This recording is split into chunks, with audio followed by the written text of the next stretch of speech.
sure you're ready for this? I'll do my best. Your best? Losers always whine about their best.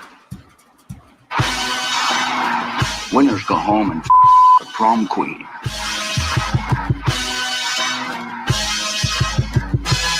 Welcome to the best soccer show. The best soccer show in the whole world.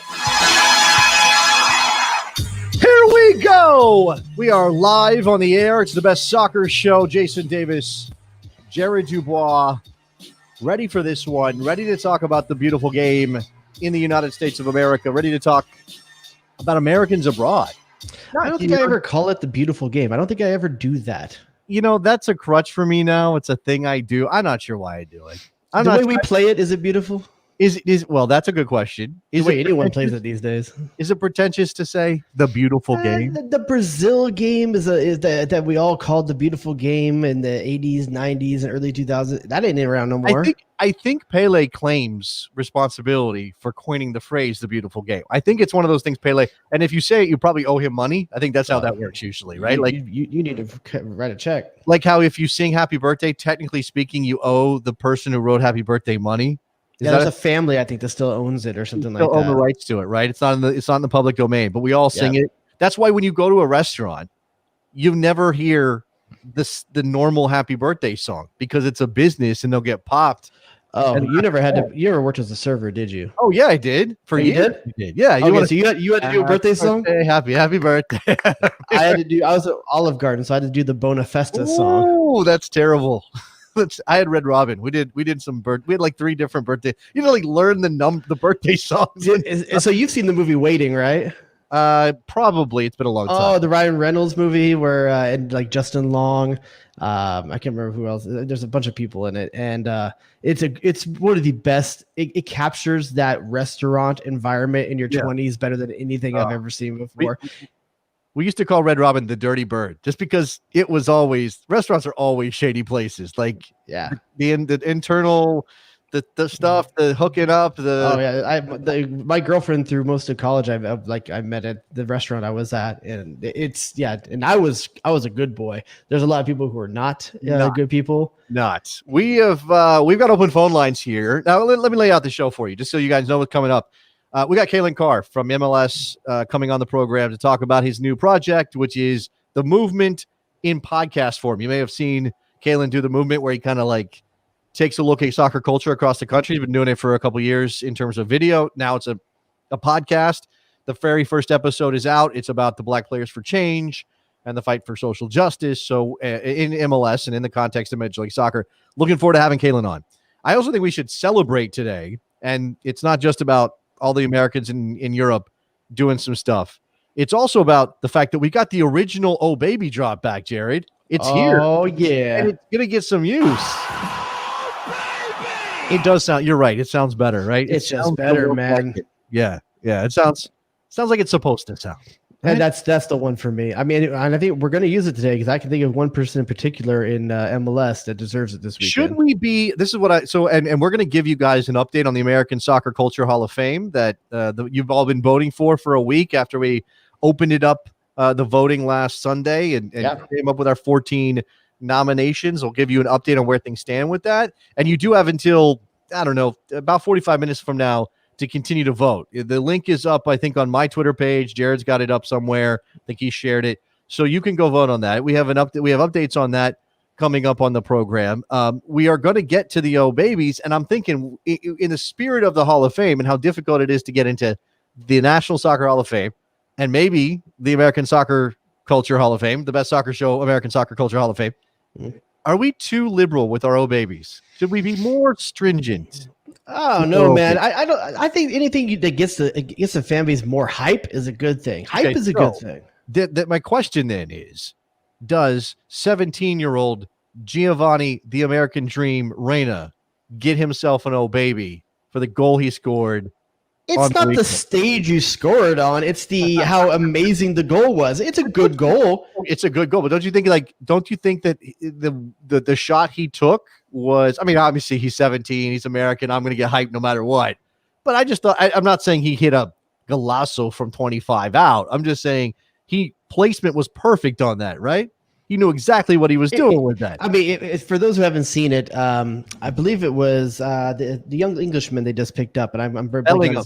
Bellingham. So Bellingham plays him through on a 1-2, and he takes it from a very, very acute angle, maybe 5 yards off the in line, and pushes it right past the keeper on a short angle. Really well taken, but it's not oh baby.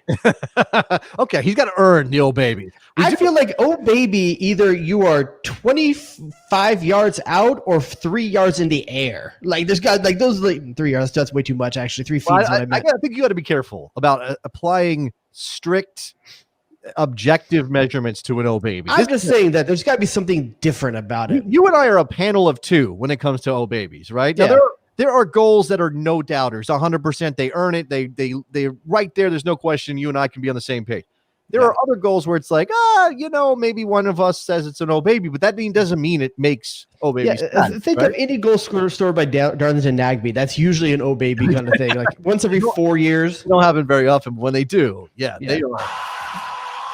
But listen, the Gio Reyna show is starting. And listen, I know that I've been slow on the conversion to U.S. national team starter, excuse me. Yes. And yes. Are you putting him in the lineup right now? You doing it? Let's go. I think he's in the consideration. It's Berhalter's call, but I think he's in the conversation for sure. It's a matter of how he sees him fitting in and what player. I don't even know where he wants to use him necessarily. I'm not sure where his role is. Right. I think he's in one of the. I think he has to be in the midfield trio. It's just you lose too much defensively to throw him in there. Now, we're also going to talk about one Weston McKennie on the show very shortly, and I wonder about his role with Tyler Adams also starting and playing fairly well. Maybe not the best of the bunch, but fairly well on the weekend in the Bundesliga as well. I was just thinking about the Dortmund lineup, and when you have this much talent, obviously it's different than a national. This much young talent. I mean, their front three,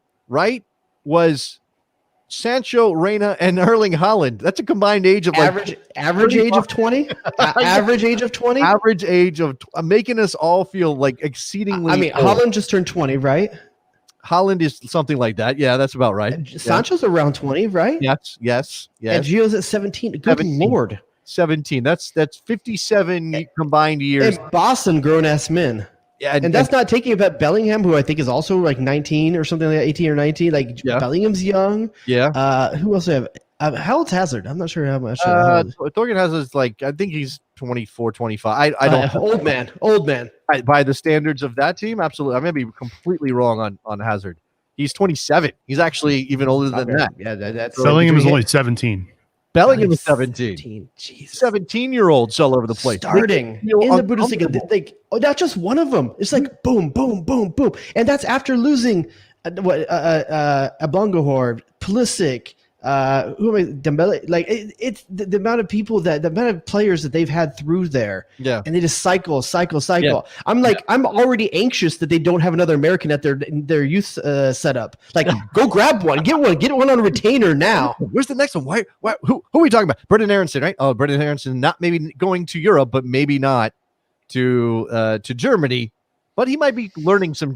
Is that a good tease? Is that a good tease on that Brendan Aronson's name linked to They still speak German there, don't they? That's what I just said. He might be learning German. So. Okay. Yeah. Thank you for stepping on me. Appreciate that. I'm sorry, I misheard you. All right. Well, so look, you were not necessarily sold on him as a starter, but you understood the talent. Well, anytime you're talking about a 17-year-old, and you're talking about the pressure that comes with national team, and like if the position he's going to play in is a pressure position, if they end up on 0 goals for the day, they're going to be looking at Giovanni Reyna and like, did he create enough in the attack? I don't know that if he's ready for that, but if he's playing starting minutes of the Bundesliga team, it's worth a shot, man. Like, yeah, he's not.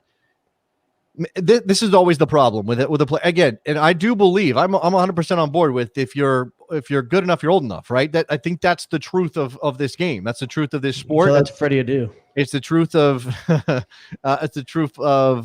well, maybe you have to at least be able to drive. Maybe that's the line. Gio Reyna ain't driving. He rides to work every day with Haaland. No, but he's old enough that he. By the way, don't you want to be in that car? Don't you want to be in that car in the back seat? No, because I think Colin's trying to red pill him. I don't want to really be. Okay. I mean, yeah, there might be a little bit too much like metal music or something. I don't know. Oh yeah, there's some death metal happening in that car. Did you watch the interview between the two of them after the game? No, I didn't get a chance. They're so cute together, those two. They need a buddy cop movie. They need early he's trying to trademark the Gio Reyna as the American Dream. He keeps referring to him at that. Yeah, it's Dusty Rhodes and Giovanni Reyna, the American Dream. No, I mean, obviously the fact that he had the faith of the manager to get that start at 17 in the first day of the season. Like, I know there's no crowds, or not big crowds. I think there was a couple people, 1,000 people in the building or something. There's no big crowds. It's not like pressurized like that, but it still says something that he believes. It was interesting this weekend watching. Like, here's the thing: your boy right here, the anti-Euro snob, like the person that doesn't really care about what happens overseas, watched multiple overseas games this weekend. I made sure I watched the whole Gio game. I watched the whole Weston McKennie game. And it was interesting to hear fans again, even in such small numbers as they were. It was quite refreshing. Now, like I said, I was on board with like the augmented reality, the piped in stuff. I think it was good, but it was just nice to hear that again and have it come across the speakers and seeing the players react to the motivation of fans. Right. I see what you're saying. That's obviously a factor here. These are big clubs, Borussia Dortmund, and you mentioned Weston McKennie starting in his first game possible in the league in a meaningful match under Andrea Pirlo in a side with, and look good. I mean, a side with Adrian Rabiot, with Aaron Ramsey, with Ronaldo, with Cuadrado, right there. That Betancourt, he kept. I mean, not he, but they kept Betancourt on the bench. I mean, one of their leading assist men. It's interesting to see, and I'm not sure where it's going to all because Artur's not in the game in the lineup yet. There's the player that you have to watch out for. It's going to be interesting in seeing, but I think he plays a different role than a lot of these players. Like seeing how Pirlo's using him, he's a ball winner. He clogs up passing lanes, and he's industrious. That's what Americans can do, man. We do that in spades. You want us to run around like crazy people? We know how to do that. Like, who runs around like crazy people better than Americans? And here's the thing. And early on, the first 15, 20 minutes, I didn't think he was playing the ball quickly enough. He got caught with the ball on his feet a little bit. I think he could have got the ball off his foot quicker, and I think he was still adjusting to the pace. After that, I didn't see too much of that. He seemed to find the pace quickly. He played very simply, 1 and 2 touch, moving the ball around, didn't try to do more or put himself in position where he could give the ball away and put his team in jeopardy. But I thought he did quite well for himself. So he's probably not going to be the main ball winner, but he can go win the ball. He's not going to be the creative force in the midfield. That's Aaron Ramsey, but he can go make something happen. That, again, he does a lot of what we said, right? Weston McKennie does a lot of things well, but nothing great. So if you have that Swiss Weston McKennie is the player you need so Aaron Ramsey can do his job. Right, exactly. So Cristiano Ronaldo can do his job, doesn't have to track back on defense. It doesn't have to have any defensive responsibilities. By the way, those guys are best friends now. I mean, you're talking about Haaland and Reyna. Ronaldo and McKennie are best friends. They're like hanging out all the time. You see the pictures? You see the fun. I mean, I only seen them on the pitch. Like, I haven't seen off the pitch. They've been hanging out, a little chat here and there. Man, be careful, Weston. I'm telling you. Social media, it's mentor mentee, Jerry. Just let's hope it stays. Once they see the big city, how do they go back to the farm? I mean, I think it's super encouraging. I'm very excited. I think he's going to get minutes. I don't think he's going to be the locked-in starter every week, and that's fine because he's not maybe that player yet. But they believed in him, and Pirlo obviously thinks he can get the job. I mean, the question is at the end of it, do they $18 million believe in him? Because that's the buyout if they want to keep him. I mean, I think right now, if this was like a telethon, that little thing, the little thermometer that shows how much you've earned, it's got a little red at the bottom now. They're starting to fill up the and it says so too that now. When I was trying to remember the timeline on this, I know Weston McKennie was at Schalke for about 4 years. Did he and Pirlo ever play in MLS against each other? No, because McKennie never played in MLS. He didn't play a second in Major League Soccer. Oh, he never debuted with Dallas at all? He never played before Dallas. He was in the for some reason I was thinking he had a few appearances with Dallas before he went to Schalke. No, they never signed him. They couldn't get him to sign. And he maybe he didn't like the. I have to go back and review the details, but basically it was they couldn't get him to sign a homegrown contract, so he Do you think Pirlo? Did you feel that Pirlo had a good experience in MLS? I think Personally, for him, drank a lot of wine and walked the streets of New York and felt good about that. And are you surprised he sees and the ability to put such stock in an American player? I think because I didn't think he was impressed much with the league. I think Andrea Pirlo is smart enough to know that MLS does not equal American player in every sense. I think he's smart enough to recognize that major leagues, and I think he probably recognizes there are good players in MLS. Now, one thing he did say when he was here was like, it's all a bunch of running around and craziness, which we just talked about. Americans do really well. There wasn't a lot of tactical things, but he comes from Italy. That's like the Sorbonne of football tactics. Like they breathe that stuff. And so for an American league, yeah, clearly that's not the focus. So this is why it's interesting. And not just that, but Pirlo knows what he would want behind him. That honestly, like Pirlo is Aaron Ramsey in this scenario, And so what would he want behind him? A ball winner, then get into his feet quickly. That's what he wants. And if Weston McKennie can keep doing that, I think he'll continue to impress Pirlo. Yeah. Okay. I mean, and again, this is a situation where we just want to see some progress, right? We just want to see this guy. I just want to see him play every game, to be honest with you. you don't have like the appropriate levels of expectations. You have very high ones. Yeah, I want to see it though. Let's bring in our guests for the evening. We're going to talk to Calen Carr from Major League Soccer, who joins us now to talk about The Movement, his new podcast, which follows his video series. Calen, how are you, man? What's up, guys? Thanks for having me on. I appreciate. Look, he's got the MLS logo right there. How do I get that? You got to keep it profesh. Yeah. I don't have the scars. That scarves backdrop though. That's nice. That's because Jason has no loyalty to anything. That's all you can tell by looking at that. He has no loyalty to anything. I don't know. Run DMC. I'll give you some props for that. It says Run 90 plus. Okay. And it comes from that's commitment. There you go. It comes from our friends at On the Volley Apparel. Man, you ain't never run 90 plus on anything. I do avoid running at all costs if I can help it. I am Andrea Pirlo in that way, actually. Calen, thanks for coming by, man. We've been talking before we get to what you got going on, and we're definitely going to dive into this. I wanted to ask you about the Americans that are popping up in Europe and watching Gio Reyna score as a 17-year-old in the first game, and Weston McKennie getting a start at Juve. I mean, this is like, for some of us who will go back far enough, this is mind-blowing to see this stuff. Yeah, it's wild. And I feel like these kids are young enough that they don't actually quite realize it. They're just playing.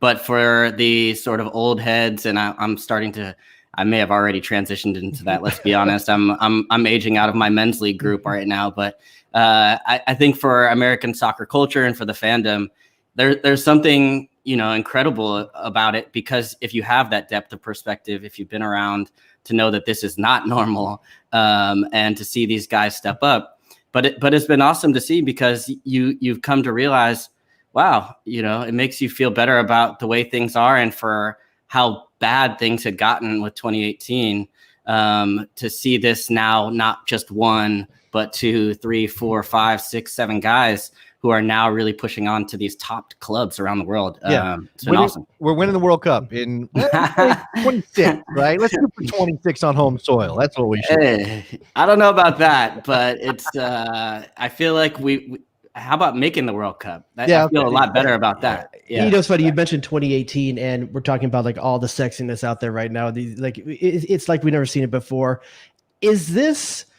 Are we on a rebound? If it was a breakup like 2018, you're hurting, it's been bad, it's been rough, you never want to love again. And are we over, are we rebounding right now? Like we love too hard right now because it's like we were jilted so badly. Did we have a makeover in between? Because that's how you get. We had a makeover. I mean, you look at the players who are out there. There's a makeover. What I'm wondering is, are we riding too high right now because our low was so low? That's an American attitude, Calen. He wants to come down already. Yeah, come on, man. You meet you're the beautiful person. You find you've been through a hard time. Why do you have to question it? Let's just enjoy it. I just don't want to get hurt again, man. That's why you don't want to get hurt again, man. But so I wrote it in our notes today. It's the first time I even put these words out there, and it feels like, man, maybe it's too far to go. But are we entering like a golden age for U.S. soccer right now? Like this level is not something we've seen before, or is that like overhyping it thing? Well, I think it will. I think it has the potential for that, but we have still yet to see that come together in the red, white, and blue stripes, right? And for the national team, and you can sort of imagine how these different pieces might fit together. But it's a different thing when it all comes together on the pitch. But I don't know. I feel like the best part about this right now is these kids, and a lot of them are kids. It actually they don't feel like they carry the weight of that expectation. I mean, Christian is the one guy that had been involved through that past qualifying cycle, but for the most part, a lot of these guys are just really kind of coming through and breaking through on their own, and they don't seem to carry the same weight. We'll see how that changes when you put the crest on and you play for your national team. I don't know what that's like. I can imagine that's a whole other thing. But when you've already gone through and you've played and you scored in the Bundesliga, or you've scored in the Premier League, or you've done it against a lot of the players, some of the best players in the world, you'd have to think you'd have the confidence to step in and do it with your friends. Yeah, it does. We lose sight as Americans who winning is everything, and especially on big stages like Olympics and whatever it is we do, we forget that there's only going to be one World Cup winner. And like every other team in the world, 200 some other teams are not going to win it. And so it's not something we should necessarily plan for. But for Americans, should we be content if we're the next Belgium, where we make premier talent that's used all over Europe, and maybe we don't do the best on the international stage? Is that good enough for Americans? Absolutely. I would take that in Belgium. I mean, for me, yes. Belgium would be a really nice place to land at. I think there's ways to go to get there. I don't think that's by any means where we should set our long-term sights on necessarily. But yeah, I would take Belgium right now. That feels good. Calen's here, and mainly to talk about his podcast and all this stuff. And we do have we have another question for you later on. I want to save this. The American Soccer Culture Hall of Fame is something we're working on, so we want your input. But let's talk about the movement, because again, I think a lot of people have watched you sort of, go around and chronicle American soccer culture. And now you bring it to a podcast, which is what are the advantages of that versus the video, or kind of give me a sense of the differences here for you. Yeah, it definitely a shock to the system this year, not being able to go around and travel the way that we do. And I think a lot of the kind of parts that I feel most close to is actually getting close to people, sitting face to face with somebody, or going to a place that somebody else might not necessarily go as a viewer, and you kind of get to come along with this ride. I think the one thing that I found from doing the podcast was you can, in some ways in the story, go more places, talk to more people, and in some ways tell a little bit more of a comprehensive story, which was different for me, because normally you pop on a plane, you got a couple people with you, you go to Vancouver. I remember we went up to camp with Jay Demerit for a week, which was amazing experience, but it was about 4 or 5 days, and we went from Vancouver up to Pemberton and back, and you get what you get, and once you get on that plane, like, that episode is over. And in this case, I spoke to Ray Gaddis in Indianapolis, who was at the protests.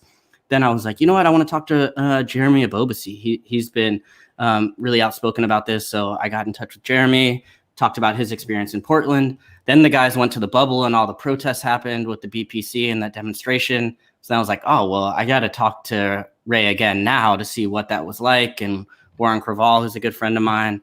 And then it just kind of kept going from there. And Iko Para's in Minneapolis, where this all kind of kicked off with George Floyd's murder. And so we were able to speak to everybody that we wanted to, even multiple times over time. And in some ways, from an audio perspective, you were able to go more places, talk to more people, and get a better understanding of things than maybe if you would have just gone to one place itself. It was a challenge in some ways because of that, and sad that the story kept kind of evolving, and it's a story that long predates our episode and will continue much long afterwards. But for the sake of our show, I found it a unique challenge, an interesting one, and one that we kind of took head on. And in terms of this particular, I mean, this is maybe the heaviest thing you could have gone and done in the very first episode. Is that something that, obviously some of these stories that you get to tell are fun, and some of them are maybe uncovering things people didn't know about. But in this case, it's got that message. It's got importance to our societies, our culture as a bigger issue. Obviously, you're letting guys kind of air some things out that they haven't really been able to do before. Is there an intent to kind of be culturally conscious with the show as you move forward?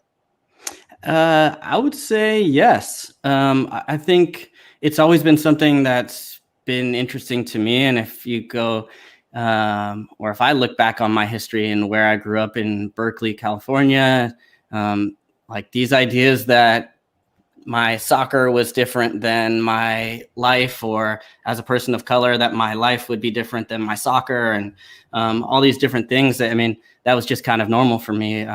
Going to protests myself with my mom, or being around UC Berkeley. I went to school there as well. So those are things that were just kind of always a part of my story, but also soccer. So to kind of have these things come together has been really cool in a way, to kind of bring my own personal interest and background and story into it. But then also now I just feel like over the last 4 years, we've just seen so much change, and we've seen MLS players beginning to speak out more and more in a way that didn't happen when I was playing, frankly, and that I wasn't doing when I was playing.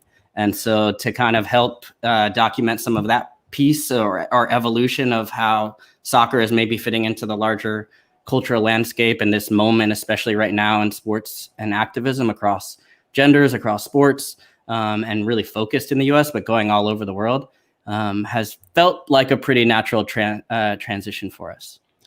So, Calen, you talked about growing up in the Berkeley area and exposure overseas. Now, correct me if you're wrong, but you got the chance to go to like Africa and Brazil at a young age, right? Through soccer. Yeah. Like, what ages were those?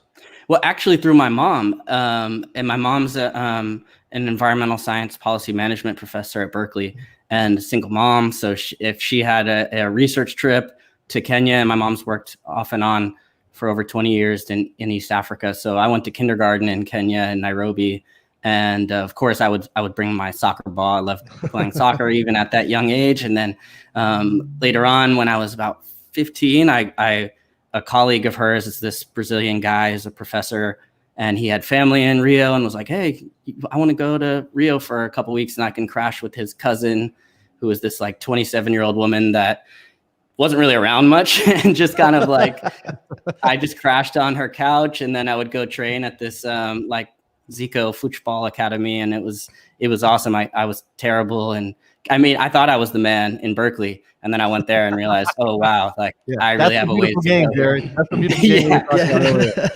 It was a wake up call. So I got to, and anywhere I would go with her, I would always bring a ball, and that's how I would connect to people.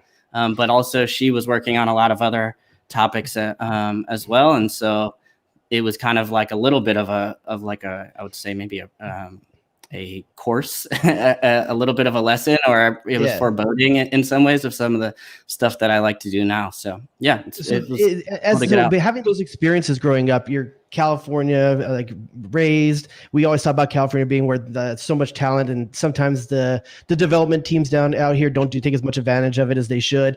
But in our current environment, where kids are missing these opportunities right now, like kids that maybe were going to go on some kind of academy trip overseas or get to go travel or someplace like that. How many years, months of this do you think we have to do before we really have a crisis of people of exposure? A lot of kids aren't even playing right now. Like their kids are like, or parents are pulling them out. They don't know what to do. What do you think? Like how much of this has to happen before we potentially have a lost generation, or something, or we're really going to have something we have to recover from? It's so much fun tonight. Honestly, I have children, man. These things, my kids aren't playing sports right now. Some of their friends are, and I don't have them doing it. So, and I wonder, like, am I doing the right thing? And I don't know what the right thing to do is, but there's experiences being missed right now. And knowing what you went through as a kid and the exposure that you got and who it made you as a person, do you think we're really losing out on something right now? Well, I would say, when I mentioned all that traveling and getting to go abroad and stuff, I mean, I was pretty lucky because my mom could afford to bring me along with her and take me to places. And then even as far as some of the travel youth teams that I played on, I mean, we went all over California, and then even some out-of-state tournaments as well. So I do worry about that in general, just for kids, not even just during this moment, is getting access and opportunity to play. And we've seen MLS clubs try and step up and help in that range. But I mean, there's just such a massive gap between where we are now and where we need to be. And so some of it's helped with some of the smaller clubs. I think of like Oakland Roots, where I grew up, or right around there, and what that would have been like to see top class soccer like that, as well as to have some of the programming around it. But they're still building out, and they can't solve for everybody either. So, and then right now, I worry that the COVID situation might actually widen that gulf, right? Because we've seen in general situations where how that's affected, especially Black and brown communities. So I hope as it relates to soccer, people are mindful of that. And it just means that whenever we do kind of turn the light switch back on, that we make sure we do it in an intentional way that helps kids get back to playing. Especially in a pay-to-play environment. If poor communities and people are losing their jobs and they are paying to play, there's a sacrifice to be made there. You said that this kind of thing could hit Black and brown communities harder. Obviously, soccer in general suffers from a perception problem and a problem of its own making in a lot of ways because of pay to play, because it's the sport of the suburbs and minivans and orange slices and all of that. And no disrespect to minivans and orange slices. No, we love those. Yeah. I was going to say, can we nominate those in the Cultural Hall of Fame? I feel like they did get brought up. We made a determination that the shape of the wing will be in an orange slice formation. Oh, yes. Okay. The actual Hall of Fame itself will be in an orange slice. Depending on how you cut it, because there's multiple. Okay, I'm not getting into that. I over the years have been trying, and being a white guy in America, obviously I can't come from this of a knowledgeable perspective living the life. But when I listen to the podcast and when I have talked to people, we had Warren Creval on the show, and we're trying to get those perspectives. I know that soccer cannot always is oftentimes hostile to Black and brown kids, and I'm just curious if you can pass along, because I think that's the most important thing for soccer fans who maybe, to connect with. That's an easy way for you to understand what it's like for somebody of color in this country when they go on the field and they say, I don't remember which player it was in the podcast said when he went down to Disney, it was ironic because that's the first place he got called the N-word on a soccer field. Those things are stories we need to be hearing. Yeah, that was Jeremy Abobasi, and he went on, of course, to I think score 4 goals in the tournament and win the tournament at Disney, and he was talking about how that moment where all 170 plus Black players went out on the pitch together in the place where this had happened was something that he had reflected on. But it's not just about being called the N-word, right? It's not just about being, overt racism. There are so many different, whether they're subtle ways that we talk about players in the media, whether there are structural issues that prevent people from getting access to playing, like we're talking about. That is, it needs to be kind of tackled little by little and everywhere in everything we do. And I think, even from the perspective of having a podcast and inviting, diverse groups on. And I heard Warren on when I think it was right when the night it happened, the games got called off. And I just thought that like choices like that really matter as well to give voices to the group and to people in general. So yeah, it's such a big thing to tackle that in the scope of our hour podcast, it was like, man, so much got left off and so many of the stories sadly sounded the same. And in some ways I felt like that reverb was part of the story itself and the fact that the story just wouldn't end. But I think it's also just a reminder that beyond the podcast, beyond the time that we're in right now, that we have to kind of keep that same energy moving forward. Calen, this is the big question. I mean, all that stuff. We're going to listen to the movement. Everybody go and get it right now. But we have this big question for you. Last week, we were talking about the Hall of Fame, right? So Carlos Bocanegra gets in. And nobody has a problem with that. Los deserves to be in the Hall of Fame as an American player, as an MLS player, as a player who went abroad and made a great career. But there were players who were left off. Hope Solo got left off. Steve Cherundolo is still not in the Hall of Fame. Everybody's frustrated. We were talking about the requirement of 66.7% of the voters have to have you on their ballot for you to qualify for the Hall of Fame. And we thought we'd take it in a Best Soccer Show direction and open up an American Soccer Culture Hall of Fame just to have some fun with it and see how hard it really is to get in. Now, we made the nominations because it's our show. We got to do that. We had a couple of suggestions.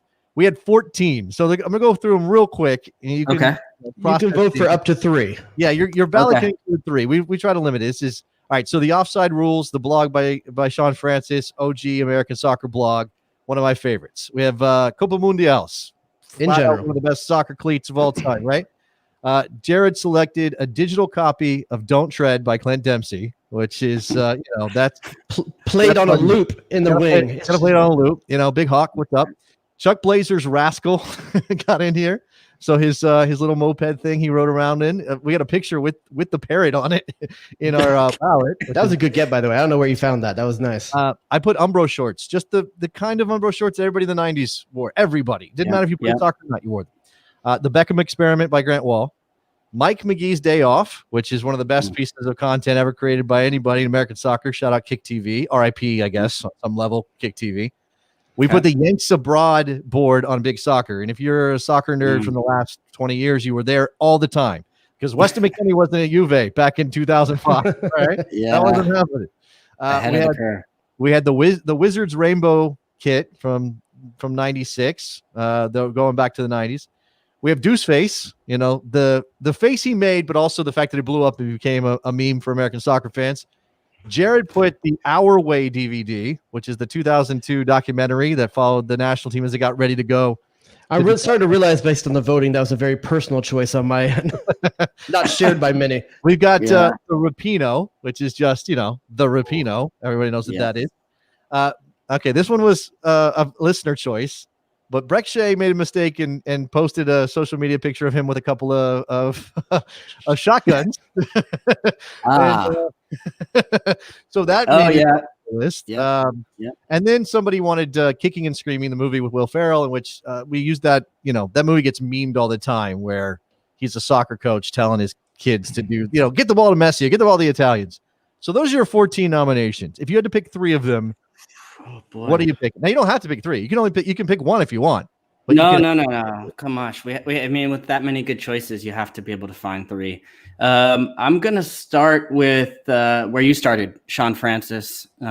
He's one of the guys I look up to and always keep in touch with. And I'm actually interested in maybe doing another movement episode on Asbury Park. So, tastemaker, Sean Francis, tastemaker. Tell Sean to send me more stuff. I need more stuff.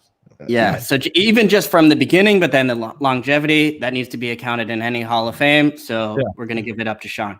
I'm going to then go with, I want to go Umbro shorts, but it just feels like that maybe isn't quite American enough. Yeah. It's got international, and it maybe isn't just American enough. I could understand that. I didn't think it crossed over, but that was my. I mean, and I'm seeing him around Brooklyn all the time too, but I'm not sure people are coming from playing. They're back right now. Umbro shorts and handlebar mustaches. Come on, dude, you can't put those together.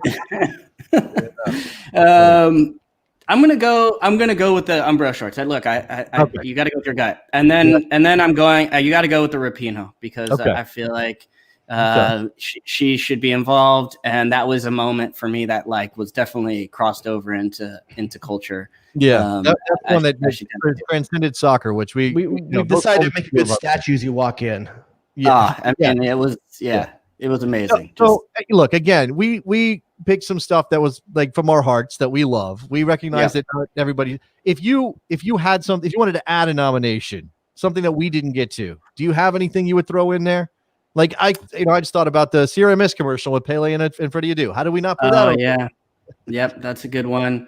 I feel like the water faucet photo shoot that the men's national team did, that Pablo Maurer did a big piece on for The Athletic. That was a miss on our end. I feel like that was a moment that should be nominated. We maybe we left off the one that would have gotten inducted. The most votes, we might have left off the one with the most. I don't know how we skipped over. That's a great shout, Calen. So I think I like that one. Put that one on the list. There it is. All right. Make sure you go get the movement, the podcast. Listen to the first one because it's excellent. Before you go, Calen, what else you got coming up? Give us a teaser for some of the topics that you're going to be hitting with the podcast. Well, I don't know, actually. I mean, I'm always looking for ideas. So I think this was a good brainstorm session, diving into some of the history and culture, but it's kind of, we try and capture whatever's happening kind of the moment right now. So the Black Players for Change was the first episode. Please subscribe to it wherever you guys get your podcasts. And then, I've got an eye on this Asbury Park FC story. I think it's, I've been fascinated by that one for a while now. So we'll see. It'd be a total change of pace, but How does he get the musicians, man? That's what I don't get, man. How is he that plugged in that he catches everyone? The dude works at MTV. I know, but he worked at MTV in like 2002, man. Like, he's so connected. You act like all those musicians are like 25. They're not. But then you got Bad Religion. That's like my favorite band of all time. You didn't even got them. That connects. Don't underrate Sean Francis. I like to think of Sean as like behind the scenes evil genius, just like pulling the strings, the puppeteer of American soccer culture. So always 3 moves ahead. Yeah, every time. I don't know if you'll get. I'm sure you've heard this many times, Calen. Right? Calen, Sean Francis saying that if he ever really just wanted to blow it up, he would write the book with all the stories he's got. Now he's not going to tell those stories because they're not appropriate. Right? No, I was actually researching the Asbury Park story, and I remembered while researching it that I had signed for the club. I didn't remember it. It was a hazy Toronto. I think we were up there for MLS Cup, and it was like I went up into a shady hotel room. There was whiskey involved, and I was holding a jersey up. Did you get a playing card? Did they make a playing card for you? Not yet. I'm angling for that. Sean Francis busting out a bottle of Wayne Gretzky's whiskey in Toronto at MLS Cup. Maybe that was the next year. I don't know, but I remember that happened. That's when you know player signing is happening. There you go. MLSsoccer.com and the podcast. Just search The Movement with Calen Carr. You'll find it. Calen, thanks for coming by, man. Appreciate it. Thanks so much, guys. Love your show, and appreciate you guys having me on. There goes Calen Carr. Good stuff from Calen. I definitely think it's one of those things. Like people don't want to be told like you have to listen to this, but you kind of do. You kind of need to listen to it. Like it's kind of people keep complaining about long form soccer. No one's doing long form soccer. Well, here it is. If you really want it, there it is. Go grab long form soccer. People are doing it out there. You just have to be open to taking an hour and getting really into something and support it. And it's the cause that everyone's talking about anyway. So as like you said, you were making the point. As average white dudes that didn't grow up with the same way with the same limitations, like it's almost the onus is upon you to try to figure out what you're missing and how you can support. Yeah, I think, and this is all walks of life, right? We're talking about soccer, and Calen's talking to soccer players for that episode, and the soccer stories hit for a soccer fan. But I'm not like sometimes it takes years and years and years before you recognize, hey, my life was impacted by my privilege, or there are people in my life that I came across who were impacted by racism, and you don't even recognize it until you're much older. Like, and you kind of go, oh, wow. Like for me, that was just a thing that happened, but for somebody else, that's it's a whole the Bobase story that he shared on the show on the podcast. Like that's like oh crap moment. Like there's some other anecdotes in there that would blow your mind. And blow your mind in the way that no, they should not happen, but they're also kind of not surprising. And these are things we need to touch on and work on. So, all right, let's. You want to do this Hall of Fame thing now, or do you want to? Let's. It's a natural spot right now. Then we'll do a little bit of MLS recap in a second. It's hand out the first old school "Oh Baby" in quite some time. Yeah, okay, we can do that. All right, so this we just talked about it with Calen. It's a can of worms, people. Yeah, it's a thing. Now I just turned off the ballot. There's no more ballots being accepted. Voting is closed. We received over the course of about a week 416 ballots from American soccer fans. The creme of the creme. You heard, and I'm not going to read off 114 names. A lot of you gave us. If we had put a other thing in there, what do you think would have been the most like written in thing? Actually, we did. We did do that. Did you? I didn't see it at the start. I didn't have it, but I did add it later on. So some people maybe voted early, missed out. But I have 66 other nominations. If you want to hear some of them. Oh yeah, hell yeah, I want to hear him. Wait, how many? 100 and what? No, 66. Oh, I think you said 166. Sorry. 66. I said, what would you nominate that's not on the list? So 66 different things? I don't know if they're all different. I'm scrolling through. But I have... No, they're probably not. There's probably some stuff. Samba's you fools. I mean, come on. Samba's is in here. Oh, that's Nick. Nick, I'm sorry, that. Nick. You did say that. Nick said in those exact words. The land and water fountain photo got here. Yeah. Let's see. Somebody said Pablo Maurer's Dodge Rampage, which I put on Twitter, which is hilarious. Alex Morgan's Teacup Celebration, which I think we chose the Rapinoe over the Teacup Celebration. I just feel like, I'm not sure you can't do both, but I just didn't think the Teacup Celebration was at the same level as some of the other stuff. A lot of water fountain photo shoot. Also, Brandy Chastain in the sports bra. We talked about that after the fact. We should have put that one in as well. Yeah, I think we psyched ourselves out and said, "Oh, that's just too big," which makes no sense. Of course, that's the whole thing. It should be big. Somebody's response was simply mixed discaroo. His hair? I don't know. It just says. Oh, we don't have the mixed discaroo. You remember the mixed discaroo drop? Yeah, I had him saying his. Was it Sade? Properly. No, the Sade drop, which I do. You're right. That was Bradley. That was Michael Bradley's drop. That's Michael Bradley. He probably is not meriting that drop anymore. Let's see. This guy went. His head's still pretty smooth. Miola mullet, Landon sunglasses at the Gold Cup in Baltimore. At the sunglasses on his. JP Delacamera's vocal cords. A good one. Dip them in gold. Let's see. Gillette's weird vibes. Okay. Here's a good one. This is a little bit deeper. All of the soccer catalogs from the 80s and 90s. Eurosport, TSI, Big Toe Sport. Yeah, those are pretty cool. How about Uncle Phil's wallet? Uncle Phil's wallet probably should be here. Let's see. All right. So here's the thing, big question, Jason. Did anything meet the threshold of 66%? The Hall of Fame, the original real Hall of Fame's threshold. So we went with the same rules as the National Soccer Hall of Fame, which are that you must be on 66.7% of the ballot, 2/3 of the ballots, right? That's 66% rounded up to 66.7. 2/3 of the ballots must have you on it in order for you to be inducted into the National Soccer Hall of Fame. That's why Carlos Bocanegra is the only person inducted this year, because Hope Solo didn't get that much because people don't like her, and Steve Geronimo didn't get that much because people don't watch soccer apparently, and a couple other people who might merit some attention. Jaime Moreno doesn't because he's not American, I guess. There's all that. So we went with those similar rules. Maybe not appreciating how difficult it would be, Jared. I know we didn't let people vote for 10 nominations, which is how the National Soccer Hall of Fame works, but that's a much longer list. We thought with 14 noms, we could get 3 votes. We didn't realize how fragmented you people are.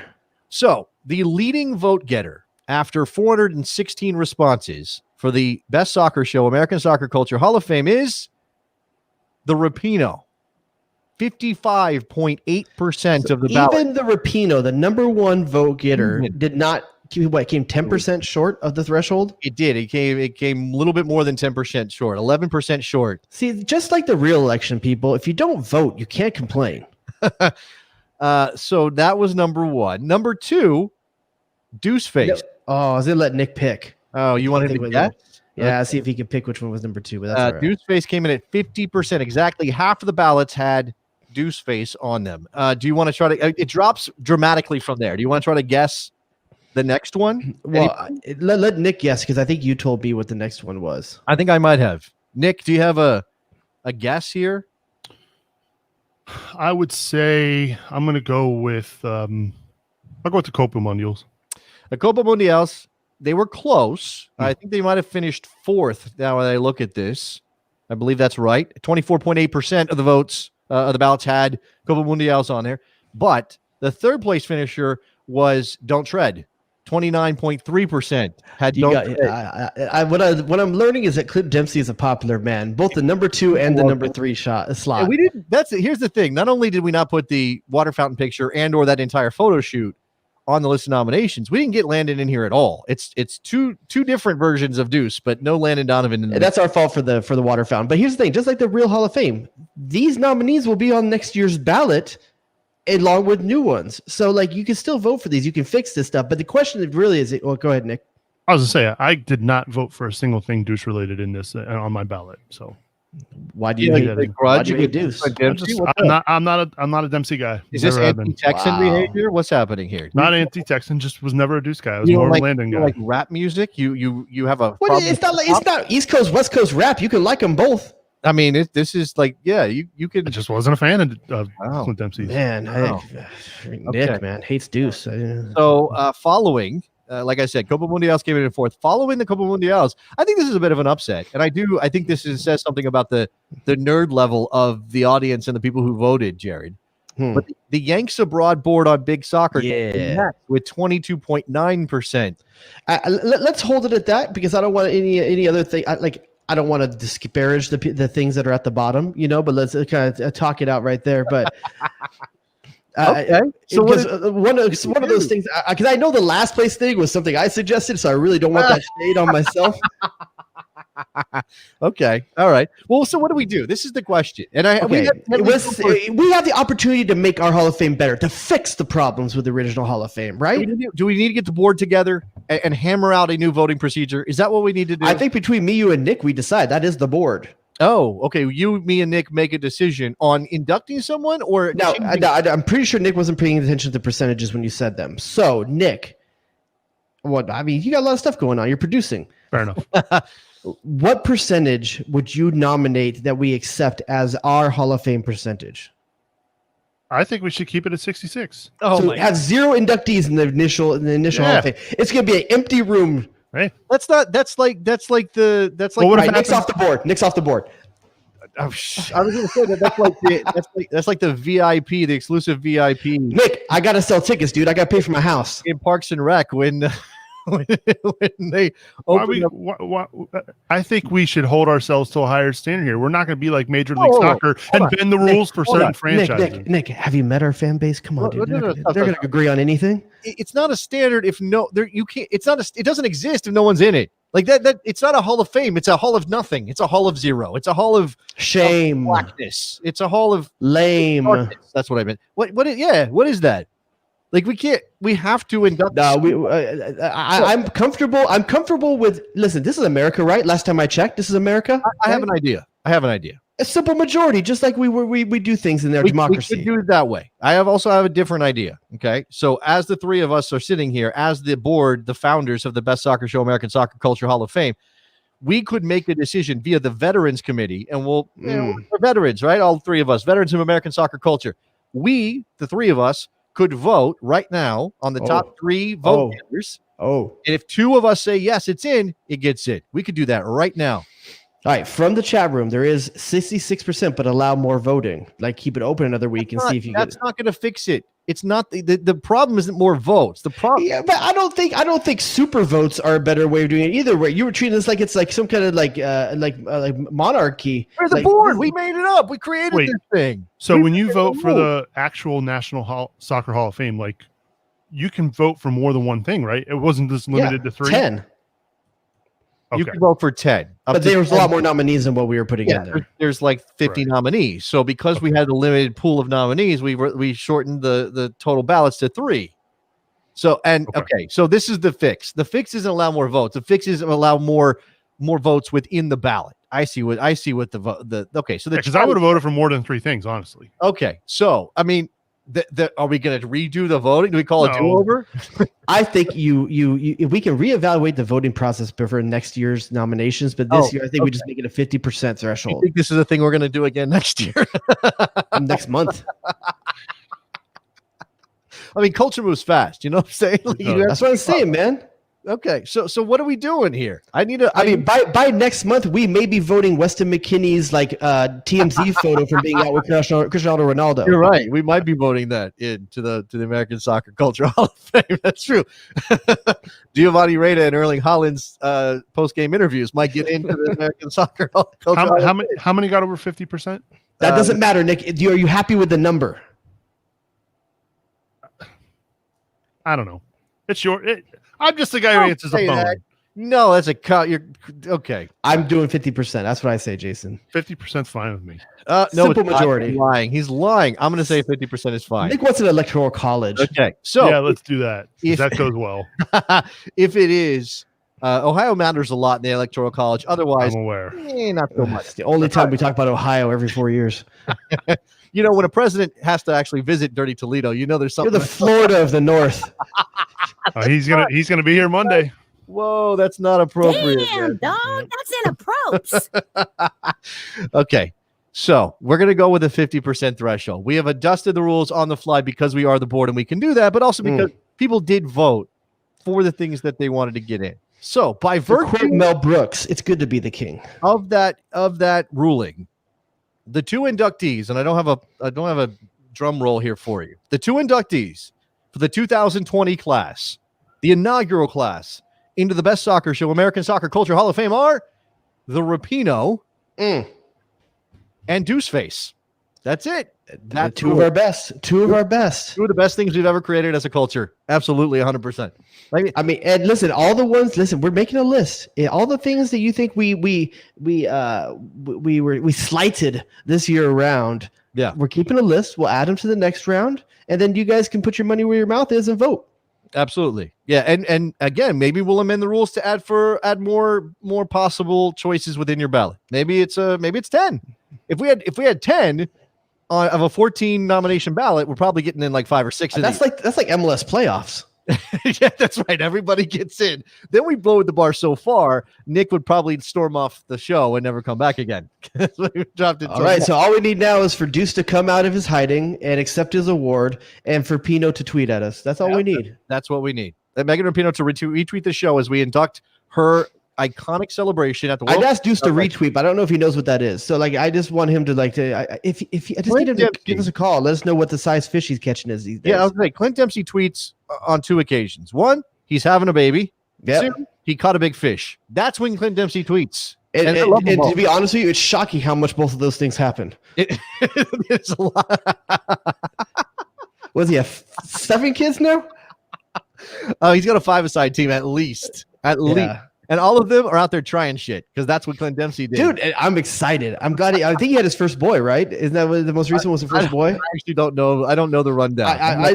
I'm excited that hopefully at least like if half of those turned out to be national team products, the women's team is secure. All right, so that's the Hall of Fame voting. There is some MLS, and I feel like we should talk about it a little bit and like catch up on what's going on in Major League Soccer. Now, there's a game that I think did it just end not that long ago before we went on the air tonight. I heard there was a game. I was watching too much Euro stuff. It was weird this weekend. I watched way too much Euro stuff. People with accents. Yeah, people with accents talking about the soccer. Okay. Yeah, Philadelphia won that game 4-1. Montreal losing to Philadelphia. I'm not so. Philadelphia keeps rolling, man. Now, okay, you wanted to give out an baby, so go ahead. The floor is yours. Go ahead. Well, that game was actually near and dear to our boy Nicky Soup and Sausage's heart because Maduyanin, how do you say his name? Maduyanin? It's Madoun Yunin. Maduyanin. That's what. Okay, who I was very impressed with in Philly's playoff run last. That's what the guy at the door says when you're trying to get the club. Maduyanin. Get in. Manu, get in.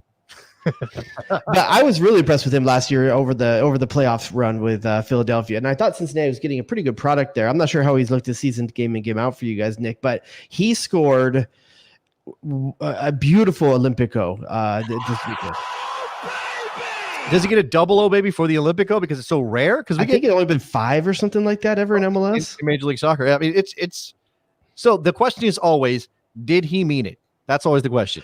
Have you watched it yet? I did watch it, yes. That curve on that ball says he meant it. Okay. That looked like he meant it. Okay. There's times where you look at Olympico and you think, that dude just mishit the ball. I don't think he mishit that ball. There was no one on the back post, so I think he saw the opportunity to go for it. Okay, I believe you, and obviously that's. Are you calling into question? No, I'm not. I'm not taking Madounian into trial for that. No, I'm not. Shocker, Jason's on the fence. No, I said I'm not. I'm 100% on board with that being a meaning. He meant it. I asked you the question because it's necessary. Nick, 100% on purpose for your boy? I'm going to say I don't think he was trying to do that. I think it was a corner kick that just... So you're thinking what do you think he's trying to do? He hit it with the outside of his foot. The outside of his foot? What are you talking about? Just bend it back. He's left-footed. The way he struck... Didn't he do it with the... I thought is he left-footed? He's left-footed. I apologize. I thought he took that one right-footed. I apologize. No, it's a straight-up in-swinger. That's why I'm asking you. No, but the way it swung in, the spin at which he hit that with looked like the only place that ball was ever going to be tried to go to was the back post. The world is a better place if we believe he did it on purpose. So we believe he did it on purpose. Okay, let's all... I think Nick's one of the guys doesn't think Olympicos ever happen on purpose, though. I just think it takes if it was me and my teammate was trying to do that and he missed awfully, I'd be pretty pissed. Knowing he was trying to do that. Never late in the game. Never try ballsy, fun things in front of Nick Super League. Don't ever try it. Not when FC Cincinnati is desperate for a goal. I mean, I guess you could play it. Listen, Nick, if he had put it on Lacadia's head, was it going to go in the goal? That's a fair point. At this point, Olympicos might be your best threat for goal. Yeah. You know what? Now that I think about it, he's probably thinking, we ain't scoring out any other way, so I better try it. This is one of those like shoot if you got the chance, if you even got a sliver of hope. Shoot. All I know is that we got the new old baby back. We gave it to Nick's team, and he doesn't want it. So Ohio. You have flipped me. The fact that I have now changed my mind now that I think about it. Yes, because they can't score any other way. I think he was trying. The dude's ingenious. By the way, congratulations on the 1-0 win over the Red Bulls. That's a good result for you guys. Well, it's a good result against the bad Red Bulls. They're bad right now. We'll take it. They're bad. Now I know it is something. Now, the result that stands out. Let's say you didn't watch any Major League Soccer. Let's say you were working on home projects all week. No, let's just say you didn't watch any Major League Soccer, Jared. If you were looking at a scoreboard, what score line would stand out to you? I mean, for me, it's the Portland 6, San Jose 1, because it's just shocking that this can happen again. The horror show. Absolute abomination. Is he a coach? Now, I don't know. Major League Soccer is weird. By he, you mean Almeida, I'm assuming? I mean, Matias Almeida. Major League Soccer is weird, and accountability is always kind of a floating target. Like, what does it mean? Ben Olsen's been on the job for 10 years, and his team never does anything. Is this the kind of thing that gets you fired if you're Matias Almeida, or does your name recognition and your Bushido attitude and your whole persona carry you through for a club that doesn't want to pay you to go away? Well, here's that's exactly the point I was going to make. Is San Jose going to put up the money to pay off Almeida and bring someone else in? I don't think they will, and I don't know how long his contract is, if it's past this season or not.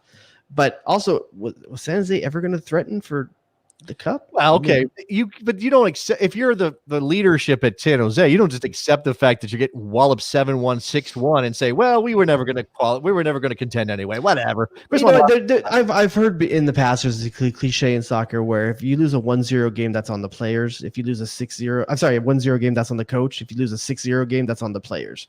Like, so giving up. Quit on Matias Almeida? Or they're just not good enough and they quit on each other. I don't know. I mean, wasn't he Cobra Kai? Wasn't he supposed to be Johnny Lawrence, Cobra Kai? Wasn't he going to be like get them all together? When you look up and down this team, I mean, outside of Shea Salinas and Tommy Thompson, are you impressed by any player on that team? This is actually, we don't have a lot of time here, but who would you take on your team? Let's for the sake of team, anyone other than Chicharito.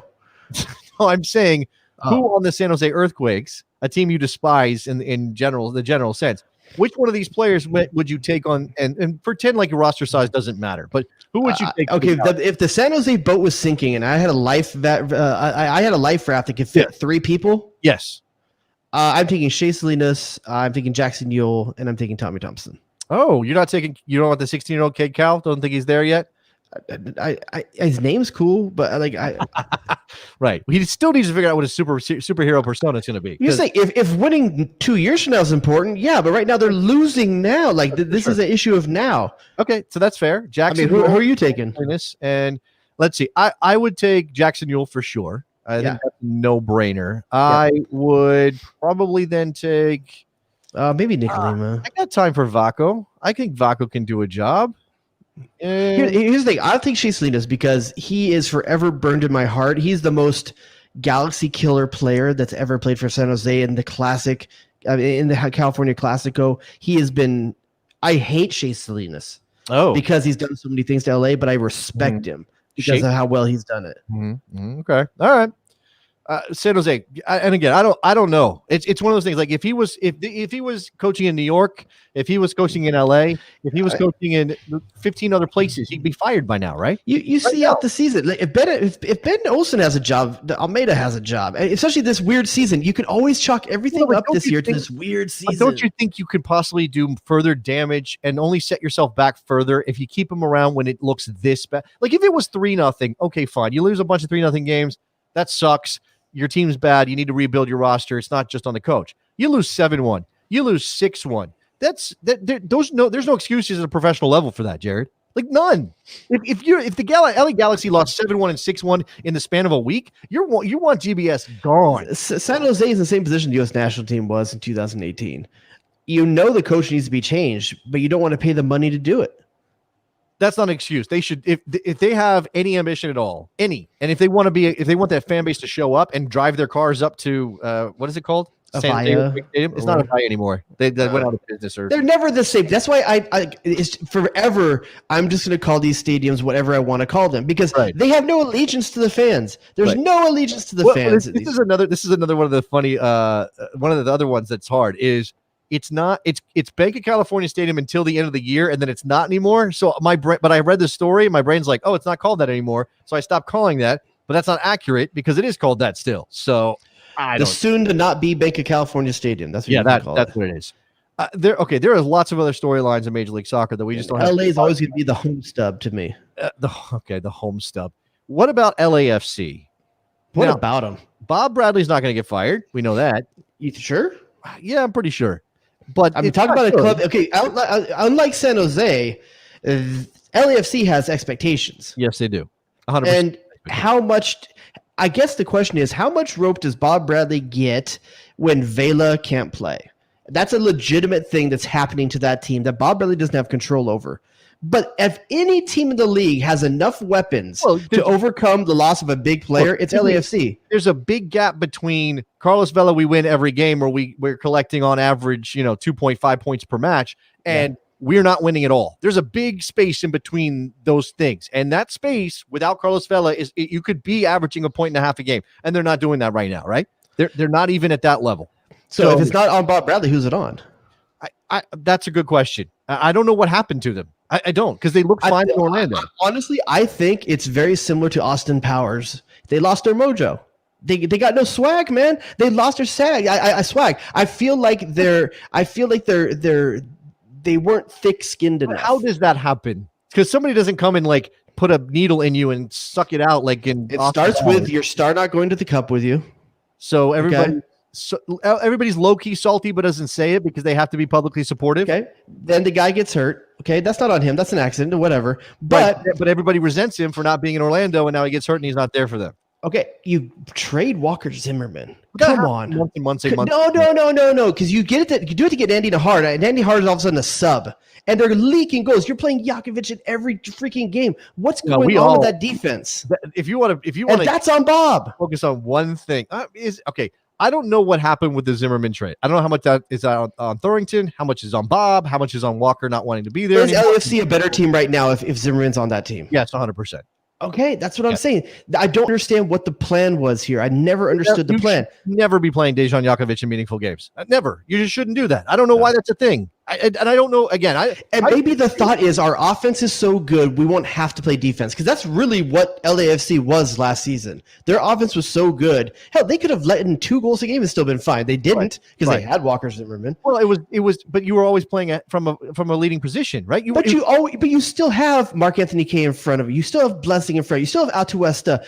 You have the piece that Alto has been injured recently, but just came back. So maybe baking him back in is a key to this thing. But now maybe Byron Rodriguez is gone now. I mean, there's talks that maybe he's being traded. I haven't heard those talks. I mean, I'd be shocked. Well, maybe I wouldn't be shocked. I don't know. I don't know. It's wild. It's just some of that talent that was supposed to come through just isn't coming. Rossi still looks good, but he's a one. It's too easy now for other teams. You mark out Rossi. You mark Rossi out of the game. Who's going to beat you? Yeah.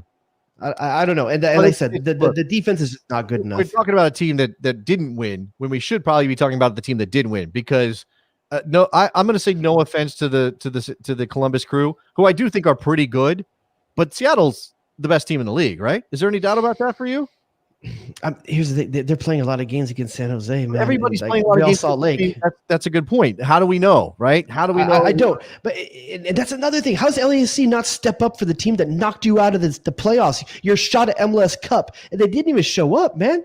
Like, Seattle's probably is the best team, but like everything else, there's an asterisk, because as far as I know, maybe it's Minnesota, maybe it's Columbus. I don't know who is, because they're not playing each other. Yeah. If I could see Columbus versus Seattle, I'd have apples to apples, but I'm not seeing that right now. So it's weird, but I would say in a vacuum, Seattle might be the best team. And Jordan Morris looks really good. And I mean, Rio Diaz is on fire right now. Is Jordan Morris a U.S. men's national team starter for you right now?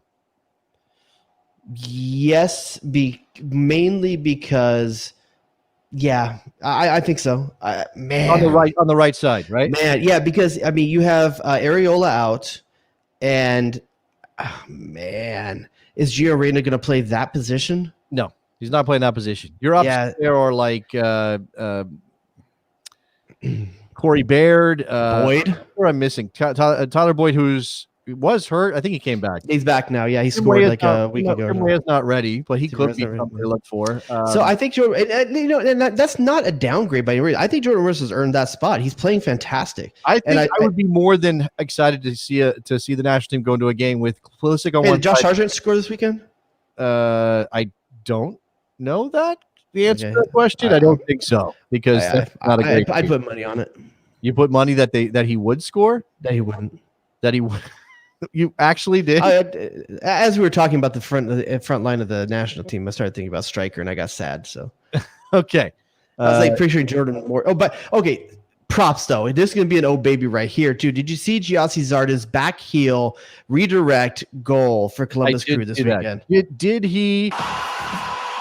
Come on. Yeah, he meant it. You're going to Nicky Soup and Sausage this? I don't know. He meant it. I know he'd come on. And look, I obviously everybody runs hot and cold with Giassi Zardes. It's just who he is. Like, it's hard to like. He's a good club player. The national team, he just doesn't seem to translate the same way. But fantastic touch. He's feeling it right now. He's Jeff Cunningham. He's Jason Christ. He's that guy, right? Is he that guy? But he's still going to get time with the national team. He's still going to be there. He's basically every striker but McBride and Josie Altidore. Yeah. All right, we gotta go. We're not going to be able to talk about Ted Lasso, which I am on. I'm on the train now. Actually, I'm the conductor. Okay. So just real quick though, it's pretty dang good, right? It's really, really, really, really, really good. Way better than it has any. Has no business being that good. It really doesn't have. How many episodes in are you? 6, I think. I don't know how many. What 8? I think 8 or 9 this week. What was that this week, Nick? I believe it was episode 8 this week. 9 is next week. Yeah, so I think it's gonna be a 10-episode arc. I can tell they're trying to get to some stuff right now. I won't spoil anything, but they, you know what? I think at one point Nick did mention that Bill Lawrence was on this, and obviously, whatever I think about Scrubs, and I was a Scrubs fan for a little while, you can see Bill Lawrence all over this goddamn show. There's so much heart in it, like. It exists on multiple levels, and the casting is spot on. It's crazy. It's crazy. It's how can it be this good? Yeah, there's no business. The premise is so dumb. It is very, very. Can we get Coach Beard on? That's all I want. I want Coach Beard on. I'm pretty sure we could get. He might even still. I was listening to a story that Jason Sudeikis was telling about the time that he and Seth Meyers and the gentleman who plays Coach Beard. I can't think of what his name is right now. They all lived in Amsterdam working improv, and I guess he was more into it than anyone else. Like, he really got into soccer in the time he was there. So he's very much like the coach character in that he can actually tell you all about the game and got really into it. Yeah. He for a while he had a blog. I think The Unlikely Fan or something was the name of that. I told you that he was the co-host on Colin Martino's Fox Soccer show back in the day for a little while when they tried to do a talk show talk show format with soccer, which is a wild move by Fox back then. Which I would love to have Brendan Hunt on the show to talk about those things for sure.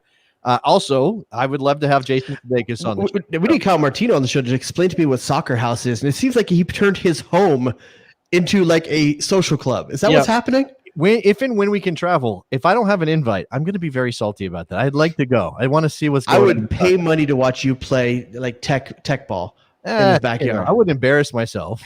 I would pay money. I wouldn't embarrass myself. Yeah, I think you underrate how. Like, I'm not saying I'm a great soccer player, but with that situation, I think you underrate how good of an athlete I'm not saying I'm a great athlete, but good enough not to embarrass myself. I wonder what other podcast team you and I could go up against in tech ball and we would win.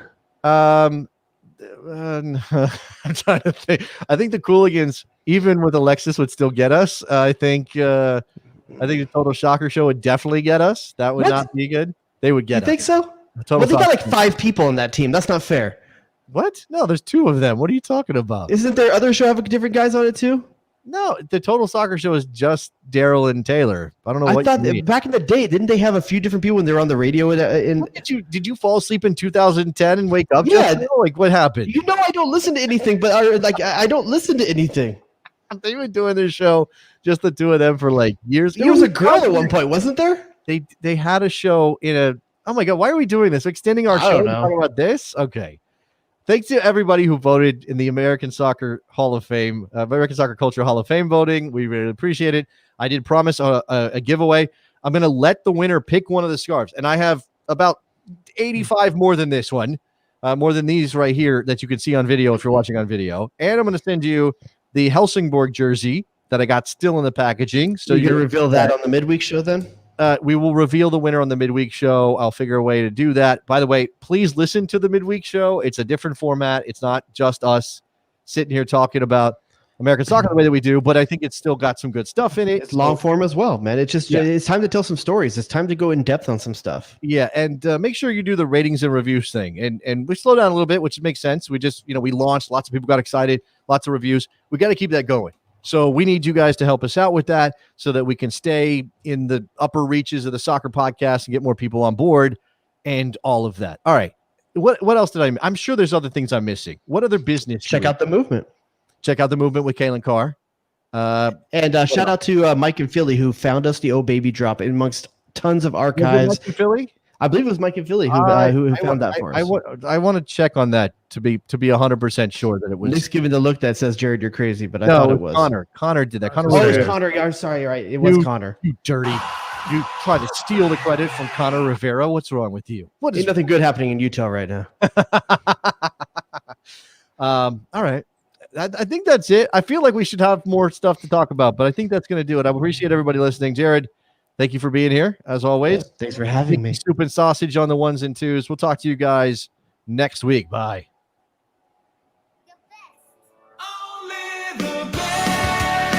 Eddie, what have you done for me lately? Damn, dog, that's an approach. Playing hot dogs and donuts with two fangirls in the locker room. The horror show. What are we doing?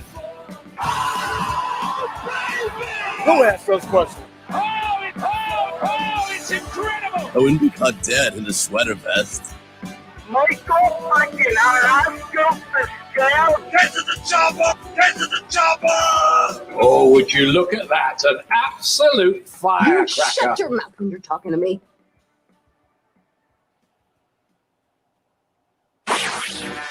Jay Rodius.